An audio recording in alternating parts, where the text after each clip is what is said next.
Joining me now, Atlantic staff writer and MSNBC political contributor Mark Leibovich, and a good friend to us. We're glad to have you here. So we have Charlamagne tha God, who also said, Mark, that Kamala Harris did a great job given the circumstances.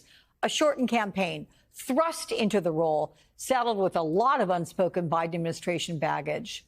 Did the Democratic Party fail Kamala Harris more than she failed the Democrat Party?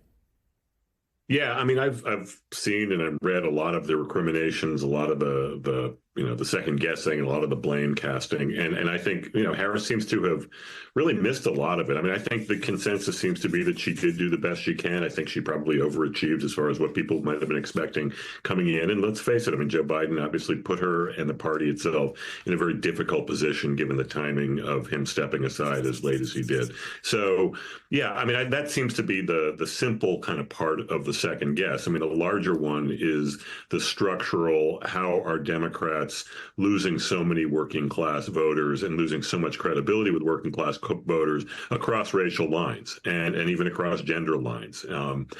Kamala Harris lost 52% of white women. I mean, women were supposed, obviously voted for her in the majority, but still that was the bread and butter. So look, there are large issues here, but she does seem to be someone who is, I think, getting, some probably much deserved credit for the race that she did run.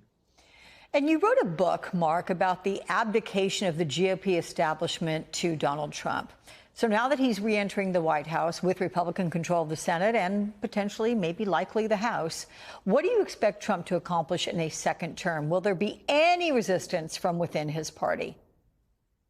Well, I mean, he has the potential to accomplish a great deal because the Republicans do, they control all three chambers. And if you think about Trump's personal agenda, I mean, one of the checks and balances theoretically is the kind of career staff that you hire, or the White House staff that you hire, the quote adults in the room, the people up and down, sort of, the bureaucracy that can stop things, legal stuff. It sounds like he's trying to do away with every kind of check and balance, and certainly everything we've seen in the last few years of the Republican Party itself, at least the people who are in office right now, are not in a position to just really sort of stop in front of the train here. I think a lot of it has to do with execution, though. I mean, politics is about execution. You have to pass stuff. It can't all be brute force, and it can't all be bluster. And look, if things start going south, and especially after, the midterms, if Republicans don't do well, that could put a real halt to any kind of the aspirations they might want to try to do. But look, I mean, obviously, I think there's the potential for them to accomplish a great deal of the agenda they want to pass.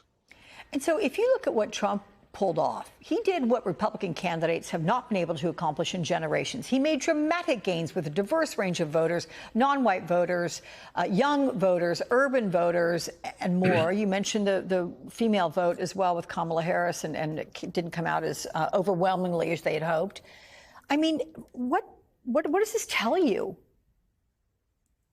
What it tells me is, I mean, look, Donald Trump is a turnout machine. When Donald Trump is on the ballot, he has overachieved basically 3 times, meaning he won in 2016. He really overperformed his polls in 2020, and he won decisively and won a popular vote this time. However, can you tell me why you think that is? Because we talked so many times about the ground game that the Democrats had that, way outpaced what Donald Trump had. So why does he turn out the vote? He has a hold on voters. Look, in much the way that, Barack Obama did the same back when he was, at the height of his powers for Democrats. But look, I mean, he has like a hold on a lot of working class Americans. They feel that he speaks to him or he entertains them or something. They also perceive that the economy was better under him, and they expect that the economy, I think, will be better for them, or culturally they'll feel better looking forward.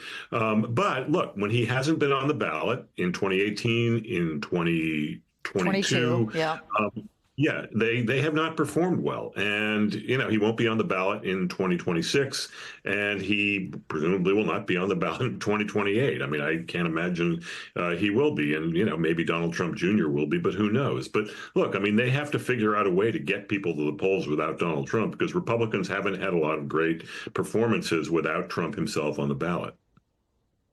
So extraordinary conversations we are having right now. I'll look forward to our next one, though, Mark. Thank you so much. Thanks.